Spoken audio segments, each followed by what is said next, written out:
R1 ఛానల్స్కి స్వాగతం. ఈరోజు Andhra Loyola కాలేజ్లో జరుగుతున్నటువంటి సైన్స్ ఎక్స్పోకు విచ్చేసాము. ఇక్కడ వేలాది మంది స్టూడెంట్స్ తమ ప్రాజెక్ట్స్ను ప్రజెంట్ చేయడానికి విచ్చేశారు.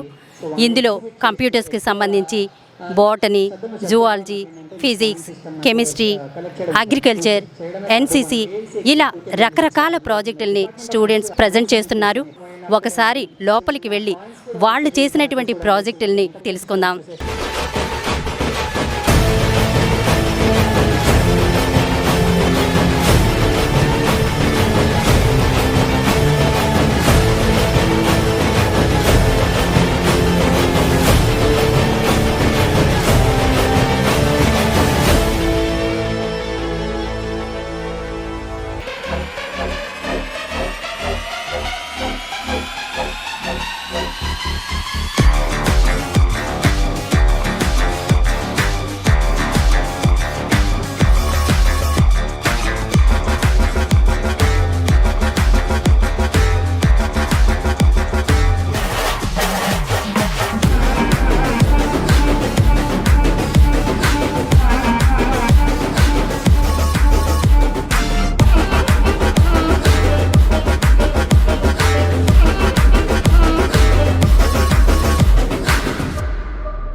మేడం, మీ పేరేంటి? డాక్టర్ శివకుమారి అండి. Okay madam. బోటనీలో first year degree. Okay madam. ఇక్కడ 2 days నుంచి పిల్లలు సైన్స్ ఎక్స్పోకి సంబంధించినటువంటి ప్రాజెక్ట్స్ని చేస్తున్నారు కదా, అసలు దాని ముఖ్య ఉద్దేశం ఏంటి మేడం? యాక్చువల్గా ఈ కరోనా తర్వాత మనము అన్ని స్కూల్స్ కాలేజీలో ఏమైందంటే మేడం, ఈ హెల్త్ దీని వలన కొంచెము సైన్స్ అవేర్నెస్ తగ్గింది. కాబట్టి మరలా మేము ఏం చేసాము, ఇంటికే పరిమవుతున్నారు, ఏ చిన్న చూసినా కానీ ఏ ఆరోగ్యం పోతుందో అన్న ఉద్దేశంతో సో అలవాటు పడిపోయారు. ఫోనుల ద్వారానే ఎక్కువ సాధించవచ్చు అనుకున్నారు. కానీ మా కళాశాల యొక్క మేనేజ్మెంట్ ఉద్దేశం ఏంటంటే involvement of the student and also innovations in the new technological world. Everyday వాడేదే చూస్తున్నాము. ఓల్డెన్ డేస్లో చిన్న ఫోన్ వాడాము, ఇప్పుడు ఏ ఫోన్ వాడుతున్నాము. ఓల్డెన్ డేస్లో చిన్న ట్రగ్ తీసుకునేవాళ్ళం, ఇప్పుడు ఆర్టిఫిషియల్గా అన్నీ వచ్చినాయి. కాబట్టి సైన్స్ని టెక్నాలజీతో ఎలా కలపవచ్చు, ఆర్ట్స్ని టెక్నాలజీ ఉపయోగించి ఇంకా ఇన్నోవేషన్స్ ఎలా చూపించవచ్చు. రెన్యూవబుల్ రిసోర్సెస్ అంటే ఇప్పుడు మనము జనాభా పెరుగుతోంది, అవసరాలు పెరుగుతున్నాయి, కానీ ఉన్న నేల పెరగదు.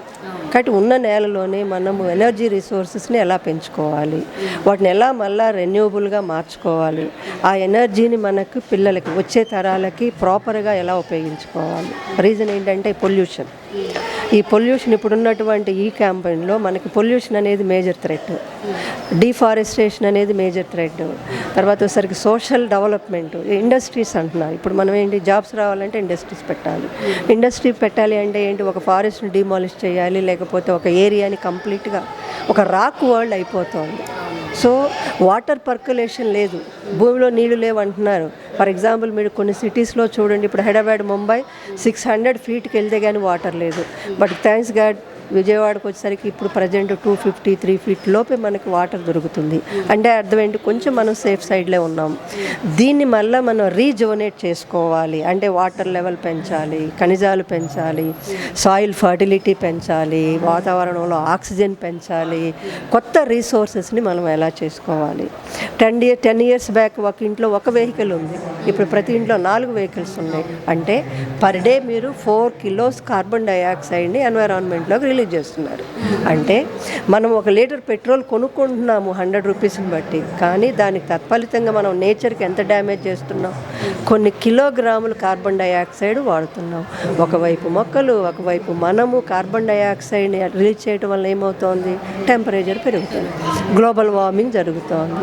దీనివల్ల మన హెల్త్ ఎప్పుడు మనకి బాగుంటుంది, రిసోర్సెస్ని మనం కాపాడేయాలంటే ఏం చేయాలి, గ్రీన్ వరల్డ్ చేయాలి, ఈకో ఫ్రెండ్లీ చేయాలి, ఎనర్జీని కూడా గ్రీన్ ఎనర్జీని డెవలప్ చేసుకోవాలి.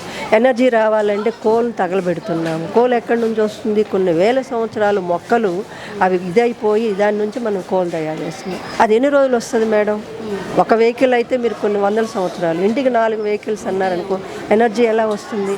కాబట్టి మనం ఈకో ఫ్రెండ్లీ ఎనర్జీ రిసోర్సెస్కి వెళ్ళాలి మేడం, రీజనరేటివ్ ఎనర్జీస్కి వెళ్ళాలి. ఆ ఉద్దేశంతో వివిధ రకాలైనటువంటి అన్ని 30 డిపార్ట్మెంట్లు కూడాను, వాళ్ళ డిపార్ట్మెంట్ ఏదైనా అవ్వచ్చు, అది ఆర్ట్సా, సైన్సా, బిఏనా, బీకామా, కానీ ప్రతి వాళ్ళు కూడాను నేచర్ని కనెక్ట్ చేసి మాట్లాడుతున్నారు.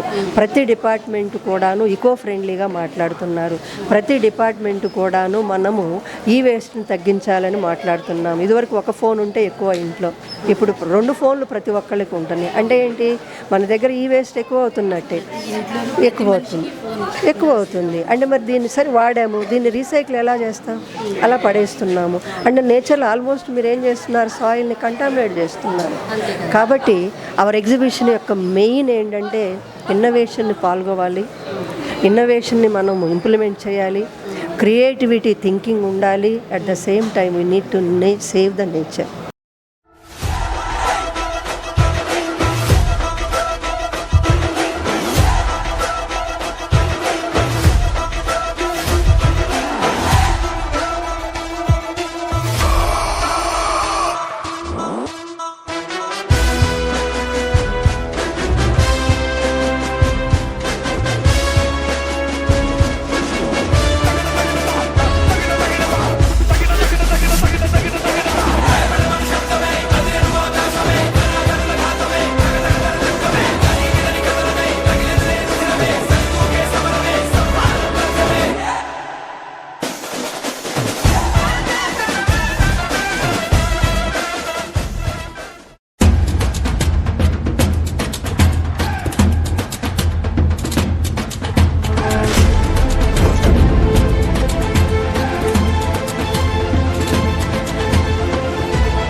ఎక్కువగా ఈ ఫోన్స్కి కంప్యూటర్స్కి వీటికి ఎడిక్ట్ అయిపోతున్నారు. అవును మేడం. వాళ్ళ చదువు కూడా ఎలా తగ్గిపోతుంది, కొంతమంది అయితే డిప్రెషన్లోకి వెళ్ళటం అదే ఇలాంటివన్నీ మేడం, ఉంటున్నాయి అదే కదా. మేడం.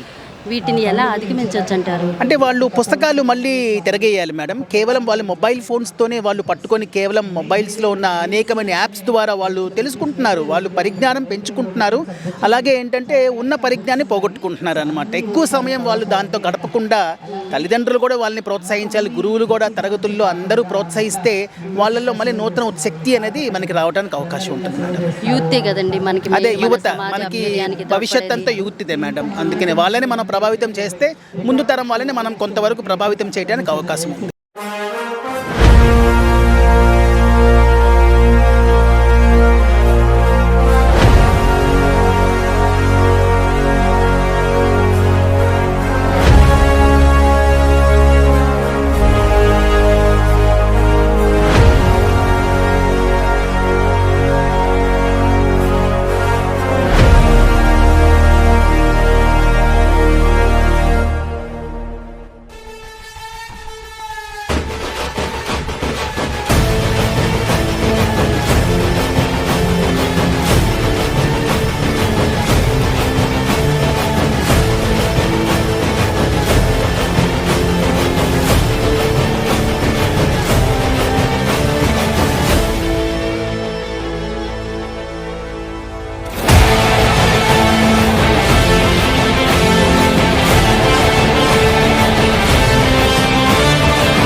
సార్, ఇలాంటి కార్యక్రమాలు నిర్వహించి సమాజ అభ్యుదయం కోసం తోడ్పడుతున్నటువంటి మీకు మా సమరం ఛానల్స్ తరపున ముందుగా కంగ్రాచులేషన్స్ అండి. ఈ సైన్స్ ఎక్స్పో నిర్వహించడంలో ప్రధాన ఉద్దేశం ఏంటి సార్? మాకు మా పిల్లలు నేర్చుకుంటున్నటువంటి దాన్ని థియరీ కాకుండా ప్రాక్టికల్ రూపంలో కూడా, అదేవిధంగా వాళ్ళల్లో ఉన్నటువంటి ఒక సృజనాత్మకతను బయటికి తీసుకురావడానికి ఇది పిల్లలకి ఒక లెర్నింగ్ ఎక్స్పీరియన్స్గా ఉంటుందని, అదేవిధంగా మా పిల్లలు గెయిన్ చేస్తున్నటువంటి నాలెడ్జ్ని మేము మిగతా పిల్లలతో కూడా పంచుకోవాలనుకుంటున్నాం, మెయిన్గా స్కూల్ పిల్లలతోని. సో కాబట్టి పిల్లల్లో ఒక సృజనాత్మకతను, అదేవిధంగా పిల్లల్లో ఒక ఇన్నోవేటివ్ ఐడియాస్ని మనం పెంపొందించడానికి ఉన్నటువంటి ఒక ముఖ్య ఉద్దేశం ఇది. సార్, ఇవి విద్యార్థుల్లో శాస్త్రీయ దృక్పథాన్ని, శాస్త్రీయ విజ్ఞానాన్ని పెంపొందించడానికి ఇటువంటి కార్యక్రమాలు ఎంతవరకు దోహదపడతాయి? తప్పనిసరిగా దోహదపడతాయి అవి. ఎందుకంటే మనకి ఈ రోజుల్లో పిల్లలు సృజనాత్మకత అనేది కొంచెం తగ్గుతుంది అనేది కూడా మనం వాస్తవాన్ని గ్రహించాలి. ఎందుకంటే ఎక్కువగా ఏఐ మీద ఆధారపడడం కానీ, వాళ్ళు సొంతగా ఆలోచించడం కానీ అనేది తగ్గిపోతుంది అనేది వాస్తవము. ఇటువంటి ఎగ్జిబిషన్స్ని పిల్లల ద్వారానే చేపించడం అనేది, వాళ్ళే మోడల్స్ని తయారు చేయడం అనేది తప్పనిసరిగా వాళ్ళకి వాళ్ళ స్టడీస్లో ఉపయోగపడుతుంది. వాళ్ళ భవిష్యత్తులో కూడా వాళ్ళ లైసెట్ సృజనాత్మకతని అనేటి ఆ ఇన్నోవేటివ్ ఐడియాస్ని కంపల్సరీగా బయటికి తీసుకొస్తుందని నేను నమ్ముతున్నాను. సార్, ఈ 2 days నుంచి మీరు పిల్లలు చేసినటువంటి ప్రాజెక్ట్స్ని చూస్తూ ఉన్నారు కదా, వీటిల్లో మీకు నూతన ఆవిష్కరణలు ఏమంటారు వాళ్ళు చేసిన ప్రాజెక్ట్స్లో? కొన్ని కంప్యూటర్ సైన్స్ మనం తీసుకున్నట్లయితే అక్కడ రైల్వే ట్రాక్ యాక్సిడెంట్ జరగకుండా ట్రైన్ వస్తున్నప్పుడే, రైల్వే ట్రాక్ ఏదైనా సరిగా లేనప్పుడు కానీ, ఏదైనా అడ్డంకులు ఉన్నప్పుడు కానీ, ఇది ఆల్రెడీ సెన్సార్ని వాళ్ళకి ఇన్ఫర్మేషన్ని పంపించేస్తుంది. So that the driver, the motor man can take caution and stop the vehicle there.